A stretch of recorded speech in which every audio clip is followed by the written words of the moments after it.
રાજકોટ કે જ્યાં બિલ્ડરે વૃક્ષો કાપી નાખતા વિવાદ શરૂ થયો। સિંચાઈનગર વિસ્તારમાં આરકે બિલ્ડરે મંજૂરી વગર જ વૃક્ષો કાપી નાખ્યા। રાતના અંધારામાં ફૂટપાથ પરના વૃક્ષો કાપી નાખ્યા। સદભાવના વૃદ્ધાશ્રમ દ્વારા વૃક્ષનો ઉછેર કરવામાં આવ્યો હતો।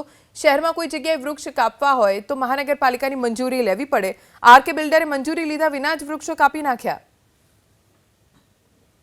રાતના અંધારાની અંદર 5 થી 6 વૃક્ષો કે જે 5-5, 6-6 વર્ષ જૂના હતા એ વૃક્ષોને રાતના અંધારાની અંદર એ કાપી નાખવામાં આવ્યા છે। માંગ અમારી એટલી જ છે કે આ એક પણ વૃક્ષ છે એ બિલ્ડરના પ્રોજેક્ટને નડતરરૂપ નહોતા। એકાદ વૃક્ષ નડતરરૂપ હતું તો એનો અમે કઈ વિરોધ પણ નહોતો કર્યો, પણ આ બધા બિચારા વૃક્ષોનો શું વાંક હતો? એ આપણને છાંયડો આપતો હતો, એ જ એમનો વાંક હતો। જ્યારે રોકવામાં આવ્યા ત્યારે તમે વયા ગયા ને તમે પાછા આવ્યા અને પછી આ કર્યું ઈ જ રાત્રે। તો મતલબ અમે લોકોએ વાવ્યા છે અને એનું જતન કર્યું છે, એટલે રાત્રે આરીનો અવાજ અમને આખી રાત ઊંઘ નથી આવી અને સવારે આ જોઈને બહુ જ દુઃખ થયું। એટલે અમારે એ કહેવાનું છે કે બીજા જે 6 વૃક્ષો હજી છે એને કંઈ જ ન થવું જોઈએ।